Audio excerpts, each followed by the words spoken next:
Mga kabokals sa piga dito. Kaya lang walang ano yan, walang stopper yan ha. Tansyahin mo baka umabot sa ano.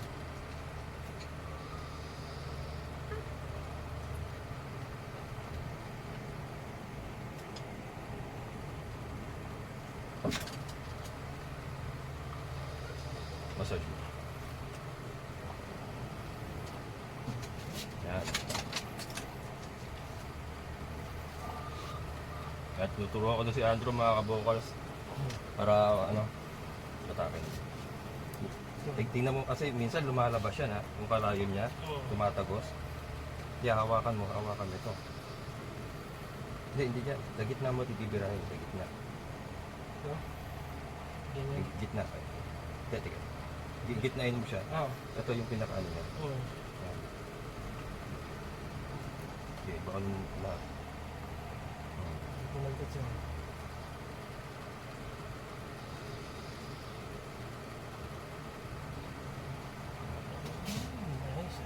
Diba?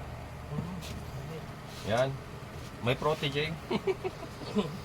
Use na biig na gagawin barako. So, kailangan po natin talagang aralin yung pagkakapon. Kaysa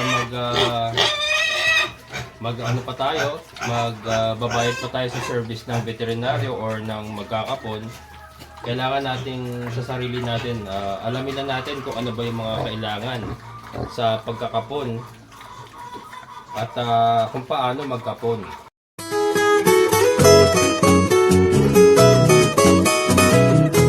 Saka swerte ka, nakabili ka tayo. Malabo na talaga maglabas. Bumili na ako ng ano, Amor din. pagporgayan ko si Tanor. Gumaganda na si Tanor. Sino ka na lang? Mas maganda Ano na kasi nakailang ivermectin na siya eh. Ito binabanat ko sa kanya, saka yung ano, antibiotic. Kala-kalahati. Ha? Kala-kalahati. Hindi, isang buo to sa kanya. Kaya niya yan? Kasi yung isang ganito, para sa isang breeder to eh. Tapos yung mga biik, yung mga gagawin ko inahin, isang ganito, sa kanila lahat. Sa akin, purga ko na pareho. Pinarga ko na pareho pagkawalay. Pinag mo na pareho. Kaya napaturukan ko na agad eh. Tapos, yung isa na lang si White Durok din yun. Oo. Tingin ko, maano kakalabasan nun, malakas. Pag duro kasi malakas talaga. Hindi, saka yung kombinasyon eh. Oo. Kaya mga kabukas, good morning. Magkakapod kami ng biik. Yung natira doon sa anak ni Trisha na 3 lalaki. Kakapunin namin. So ito po, isi-share ko yung aking practice. Para po maiwasan natin yung pagka-infection. Kasi usually may mga nangyari po after makapon namamatay yung biik, diba? Ano po yun, na-infection po yun. So para po maiwasan natin yung infection, ultimano tuturok na tayo ng antibiotic. Kahit anong antibiotic, importante lang, salubungin na kagad natin yung infection. Kasi possible na ma-infection nga po siya kasi open wound. Wala naman pong problema to kung i-advance na kagad natin siya. Kasi 1 dose lang naman. Lalo na yung mga antibiotic po na LA or long acting. Yan, kasi isang turok lang ito, good for 1 week na po yun. 1 ml po kada week ang ituturok natin. Dito magamit mo? Yung binabili mo. Oo. Mabilis epekto. Kaya lang hindi ko sinaktong 1 ml sa akin kasi pang 10 kilo siya. Kinalakalahati ko. Pero effective. Effective naman yan. Kahit Eh, mo pang-inom, Oo. pusa ng gagana. Ito naman kasi maximum nila sa bake, basta maximum nila yung 1 ml. Huwag ka lang susobra sa 1 ml. Overdose. Pero wala namang kasi may mga nag-overdose nga minsan pagka grabe yung yung sakit ng baboy. Ino-overdose talaga nila. Para sa tao, di ba, masama nung sumapakaramdam mo, inom ka 2 batches. Parang gano'n.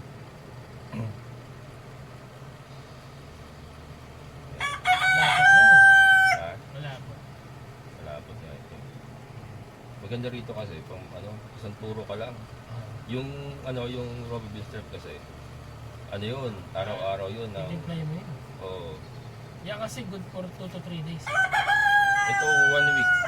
Sa akin, ginawa ko, tinuro ko po ngayon, other day, tinuro ko po. Para lang pang ano. Ano naman? tahimik ang bake, sir, natutunan ko yun eh, pag tahimik yung bake, alam mo may problema. Yung hindi siya nakikisalamuha pag pinapakain. Saka yung nasa sulok lang siya, Oo. may problema yun. Lalo na kung ang normal niya yung Makulit. magulo siya, makulit.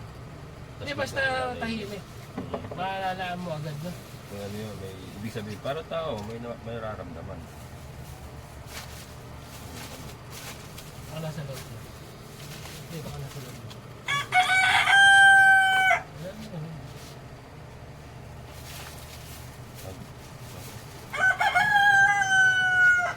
Yan mga kabukas. So 1 ml kada isang break na antibiotic. Sasabay na natin yung pagbenta. Sabay-sabay na. Sa'yo, no? Pwedeng mahuli, pwedeng mauna. Yung tingin ko ano yun eh, kasi nauna naman sa'yo.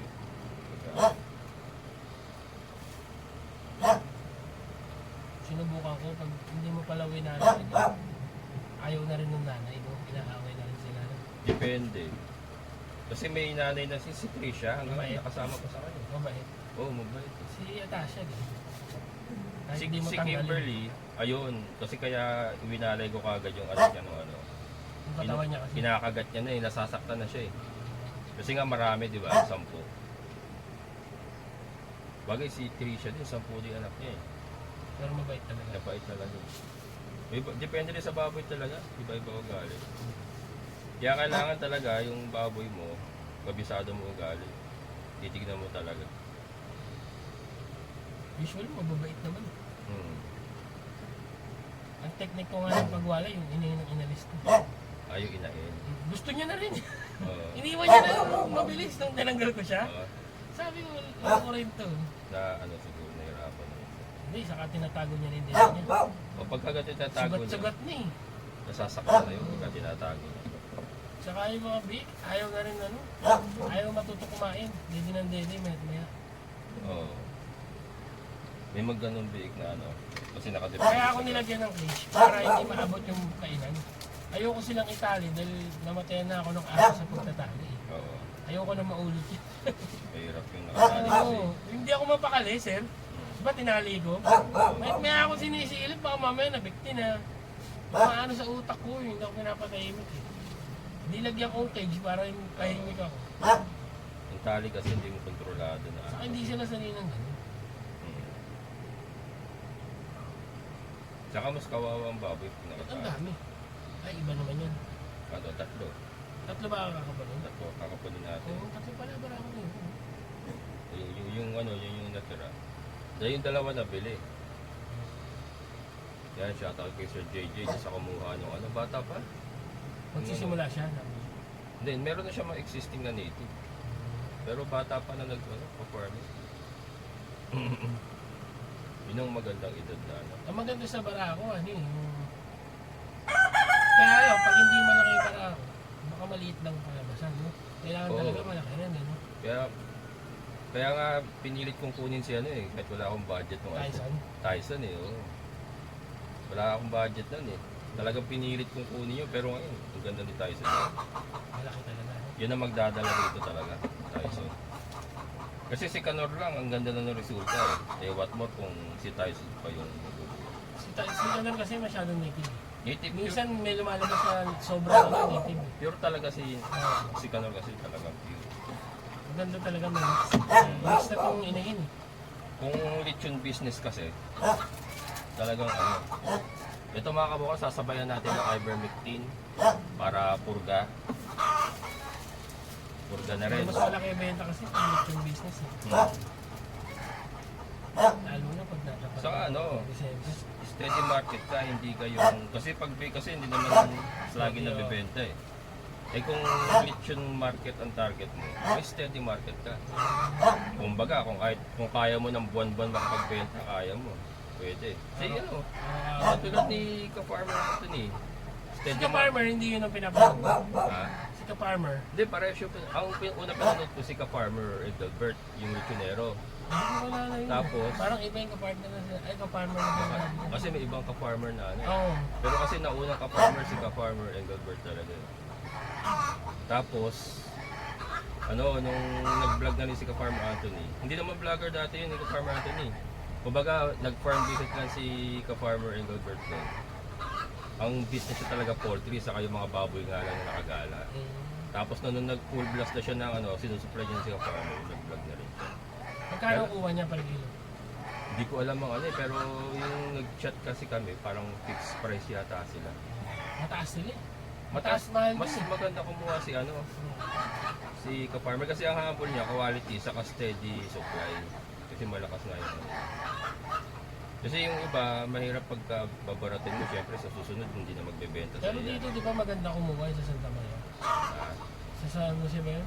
San Jose? yung kinuha ni Kay Oo. Tyson. Ayun, magaganda yun. Hindi Nagbebenta. yung ano, yung dinideliver mo ng lechon. Ah, si ano, Real Business Walang John. tanong-tanong yun eh, no?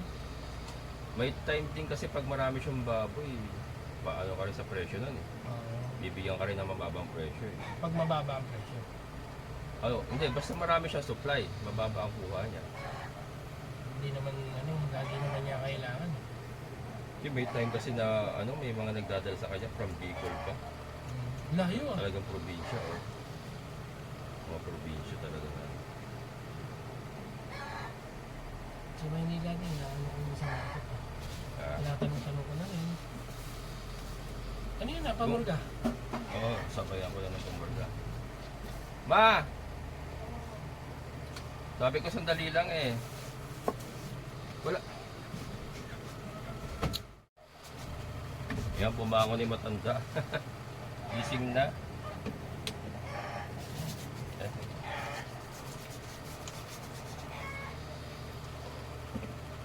Hirap din ang ano dito. So, Solo? solo kahit masama pakiramdam mo. Oh, may kalakaso ka na naman? Masakit sa mga pakiramdam ko eh. Ano naman mga nagbayad Jesse? No. Dinalawa ko naman. Kahapon sa gabi. yan ang downside pag wala kang tauhan. Kahit masama pakiramdam mo. Tapos may alaga ka pang matanda. Dala pa ako damit niya eh. Ha? Dahil wala na susuotin ngayon. Ay, nakasalang sa washing machine. Ako, kailangan ko makita. Matuto ko na matuto. Pero wala na, ano ko na lahat eh. Ha? Na-experience ko na lahat. Ako naman nag-umpisa ako sa ano eh. Sa wala din. Alam mo ba, naloko pa ako nung unang kukuha ko ng biik. Bakit? Hindi ko yata nakwento sa iyo. Hindi nag-alaga ako. First time ko mag-alaga ng native. Bumili kami ng 3. 2 babae, 1 lalaki. Alam mo presyo, 21,000. Naloko ako. Hindi ko alam na gano'n lang pala kamundi na sobrang mahal ko yung pagkakabili ko nun. Doon pa yun sa may ligaw-ligaw, sa may Muntalban. Tapos yung lalaki ibinigay sa akin, yung ethics niya, namamaga pala, hindi ko alam. Hindi mo nakita? Kasi hindi ko pa alam eh. Basta kita ko baboy binili ko. Nung ano na, saka ako na-discover may bukol pala sa ethics na namamaga. Namatay din yung lalaki. Na, hindi ko pa alam paano gamutin eh. Wala pa akong alam sa mga ganito eh. So yung natira, yung 2 native na inahin. Yung nangyari nun, bumili pa ako ng isa pang uli na para ako. Kaya di ba from scratch, matututo ka sa experience. Ganyan din sa'yo. Hindi sa akin, yung sa breeder talaga, first time ko. Pero kung pati na, matagal na, madali na sa akin. Di saka madali kasi. Walang ano yung pati na, challenge. Madali kasi pati na, pakakainin mo lang ng yun. Kung Ang gano'n breeder ang kasi, bukod. may pagka-technical kasi ang breeder, katulad sa pig. Pagka nagkaroon ka ng problema yung, di ba, yung sa'yo nga, nagtayo, di ba? Pagka hindi mo makontrol ka agad yun, may epekto talaga. Basta tandaan mo, sa biik, ang pinaka-fatal dyan, yung pagtatae. Yun ang magdadala sa kanila sa kamatayan. Oo, yun ang fit. Number 1 kasi yan, na nagiging problema sa biik. Kasi nga yung sikmura nila, hindi pa matibay. Makakain lang yan ang hindi maganda. Wala na, sira na. Masisira na tiyan niya, magtatay yan. Kaya nga ako hanggat maaari, tinitimpla ko muna eh. Hanggat maaari, puro gatas Ako, lang. inaano ko pa yung pukol-pukol pa rin. Hindi ako pwede maglapat ng kilo-kilo. Saka hanggat maaari, pag biig pa lang, huwag mo muna sanayin kagad sa greens. Kasi yung Lalo Ay, naman hindi ako Diagua, nabibili. nakapagpapatay din yan Oo. pag madami. Pero sa malalaki, wala lang. Sa malalaki, ano na, wala na yan. Wala ang amoy nga yung dumi nila pag madirahan. Hmm. Sa biik lang kasi talaga. Ayun na. Ang problema lang, talong. Gutom Ah. na gutom talaga pag madriagwa lang. Oo. Bitin na bitin. Hindi kaya kailangan mag-invest ka sa ano, Cotton feeds, no? feeds talaga. Saka huwag kang bibili ng per kilo. Hanggat maaari yung nakapack na Sako-sako. 1 kilo. Sako-sako. Kung kaya mo isang sako, kaya lang, pagka yung big booster, yung 1 kilo na bibili natin ano. Kasi selyado yun eh. Ah, oo, yung ano. Yung isa yung... Yung isang kilo, Oo, yung nakasil din yung binibili ko. oo. Wala lang, saglit lang. Yung Pwede, nakasil- kung maliliit kasi, ano lang naman yun eh. Saboy-saboy ka lang naman. Oo. Eh, ngayon, wala na eh. Malakas-lakas to. Oo. Yan. Yan, magkakapon na kami mga kabukals. Yung blood ko. Yan mga kabukals. So, importante yung alcohol ha. Alcohol. Yan, so may gloves si Andrew para ano. Kasi yung pangil ba, para ano, saka para mahawakan niya Mabilis mabuti. mo mabuti. Alcohol na ako, importante. Tapos kailangan meron tayong basahan na malinis pa muna. Tapos, bukod sa antibiotic, meron tayong quick heal. Yan, quick heal.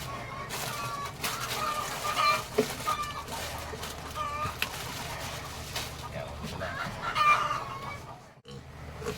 Ako na. Yung ano lang ako. Ay, isa ano? Ay, Yung sa walang pa- guide. Ikaw na, ikaw na. Ako, walang guide.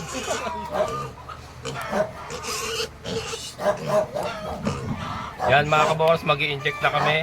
Bago ko hiwain, injection ko muna na antibiotic. Sayang ito, ang ganda ng itlog oh. Ayun, sayang. Quality mga kabokals yung itlog nyo dapat oh. Malaki na eh. Hmm. Yan mga kabokals, antibiotic yun. Ano yung sabi ko sa'yo? Yung technique sa pag-ivermectin. Ano sa akin?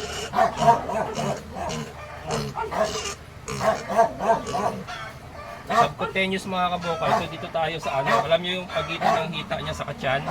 Yung may nakalaylay na balat? Yan, dito yan. Okay. Yan.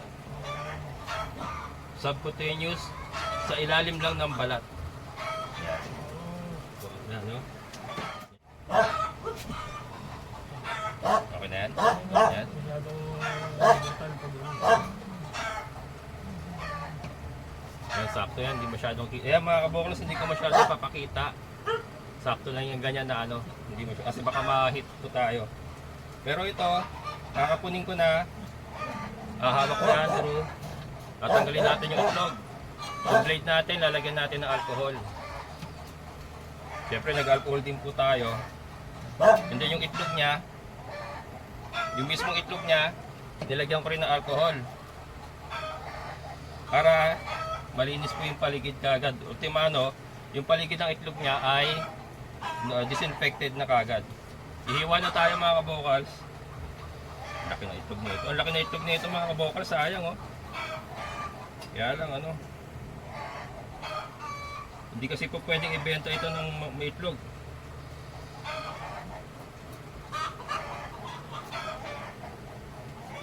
So ito mga kabokals, hindi tayo mangangamba na may infection siya kasi ultimano, sinalubong na natin ng antibiotic eh. So yung kanyang pagka-infection ay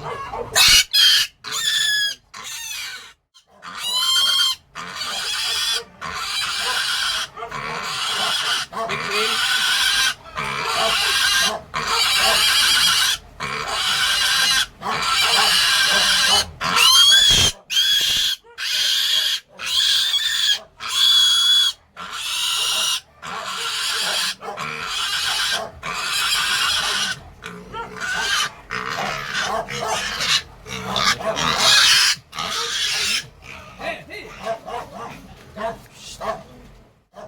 Okay. Ako na, baby. Ayan mga kabokals. Pigi dito. Kaya lang, walang, ano yan, walang stopper yan ha. Tansyahin mo, baka umabot sa ano.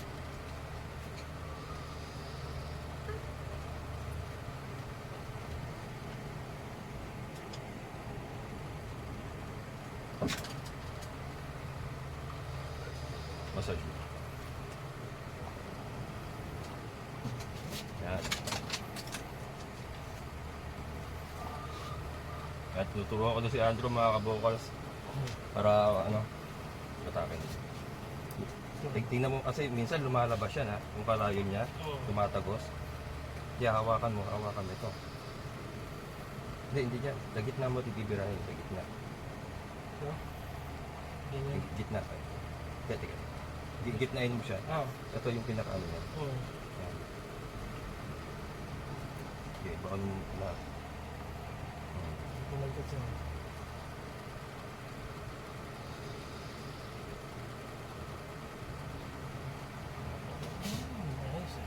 Diba? Yan. May protege.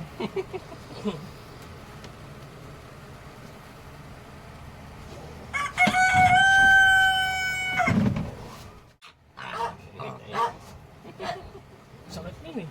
Mga kabokals, yan na siya.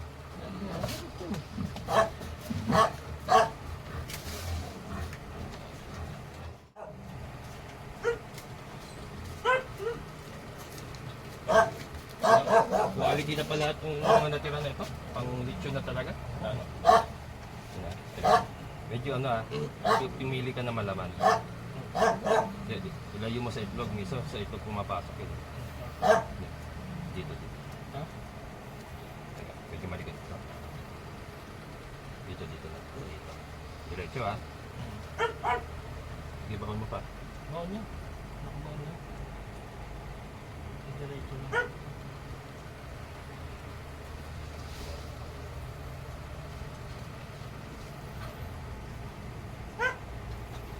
Ito kasi pinakamahirap yung subcutaneous mga kabokals. Gitnaan mo Medyo igitna mo. Hindi, gitna mo siya. Sige.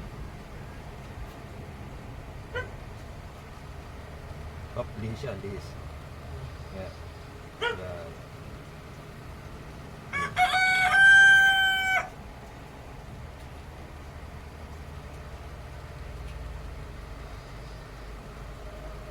Ganon.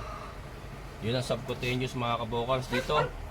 Dito natin itinurok ito yung kanyang parang lambe between the legs and the tummy.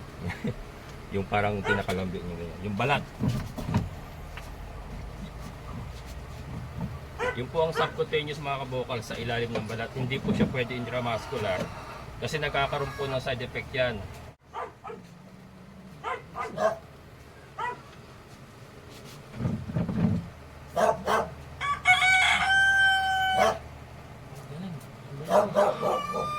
Malakas ka, grabe ka. Siya mga kabokals. Grabe. Yan mga kabukals, daming gulay 'di ba sa ref. Yan bigyan natin ng Bigyan natin ng itlog si Andrew. Yan. Dami natin itlog mga kabukals Kasi nga nag-umpisa na ulit mag-lay yung ating mga hens. Kaya dami ulit tayong eggs. Malapit na ang malapit na tayong makapagbenta uli. Paano na to? Kumbaga padami na uli ng padami yung ating mga itlog. Ng ating mga decal browns. Yan, pang to kasi syempre naabala din natin siya. Hindi naman tatanggap ng bayad yan itlog na lang. Yan, ganyan po tayo rito para hindi lang, wait lang. Yan.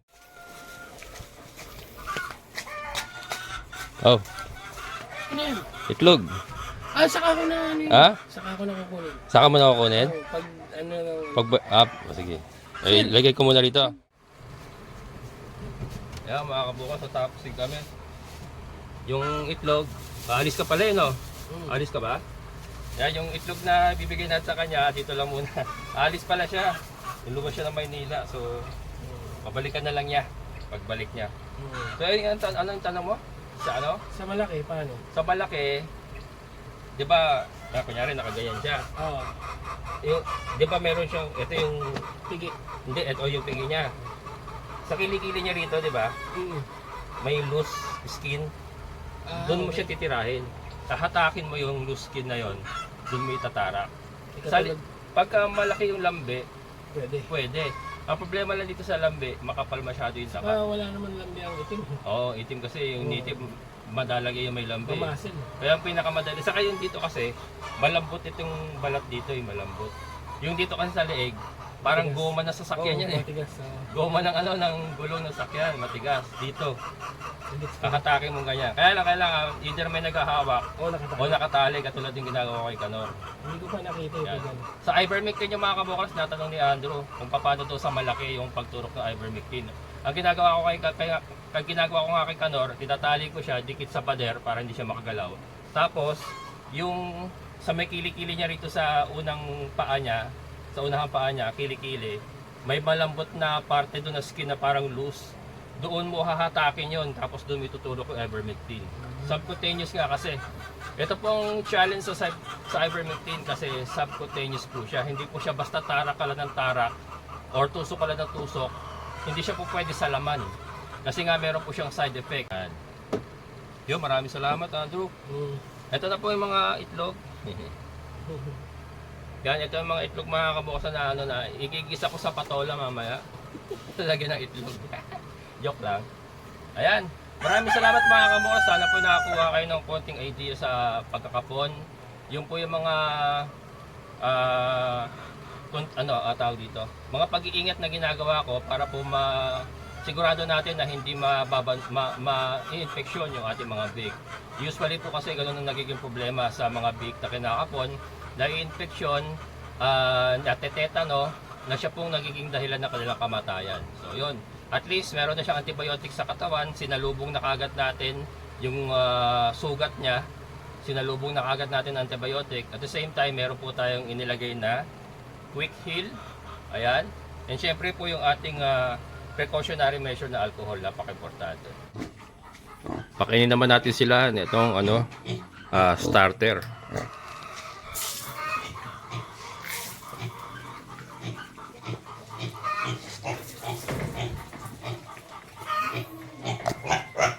Ayan. Ito na mga kabukas, matapos po makapon. Nakita nyo naman, parang wala pong nangyari. Pagkatapos pong tanggalin ang kanilang mga kaligayahan. Matapos po natin silang kapunin ay parang walang nangyari. Ayan.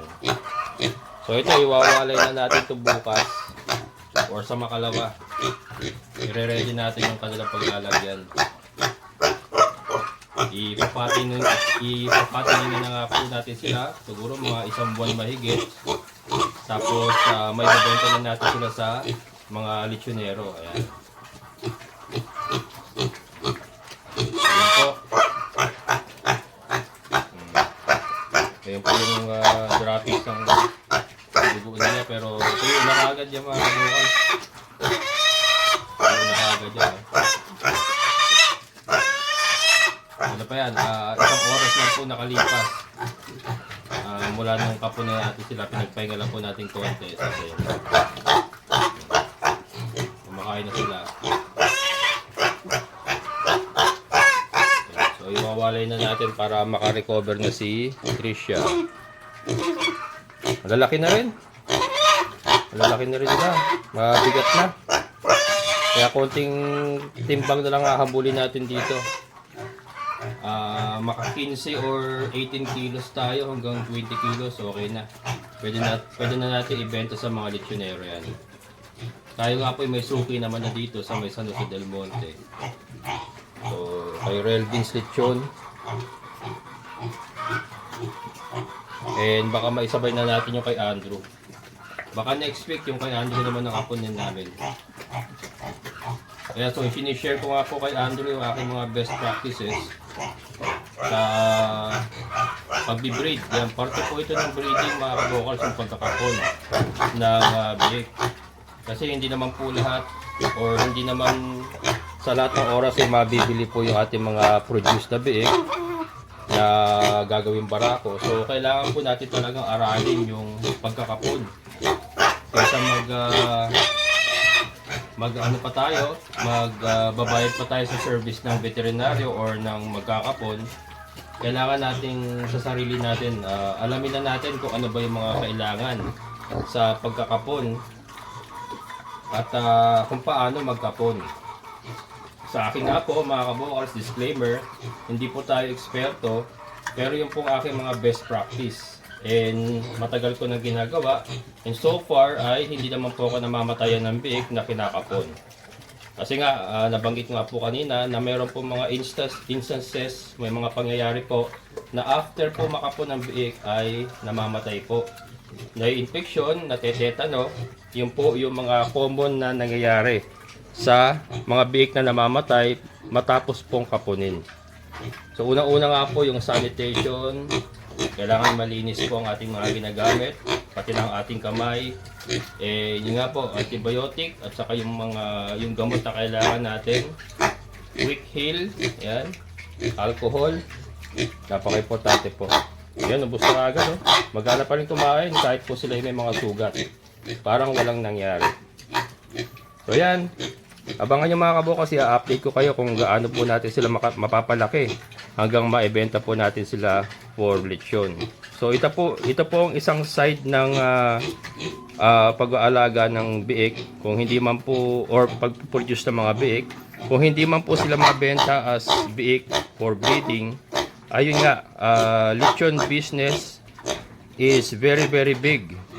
Napakalawak po ng lechon business, so hindi po tayo mawawala ng market sa ating mga pinoproduce ng mga native pigs. Ayan, kailangan lang po nating ayusin ang ating production and ang ating sistema para po ma-minimize natin ang mortality at mapalaki natin sila into lechon size or yung desirable live weight ng ating mga suking lechonero. So yan mga kabukals, sana po may napulot kayong idea sa ating mga ginawa ngayon. Ito po, just sharing my best practices. Hindi po ako eksperto, pero ito po ang nagwo-work sa akin. And ito po ang aking ibinabahagi sa inyo. Hanggang dito na lang po, maraming salamat sa inyong muling pagsama. Amazing na buhay!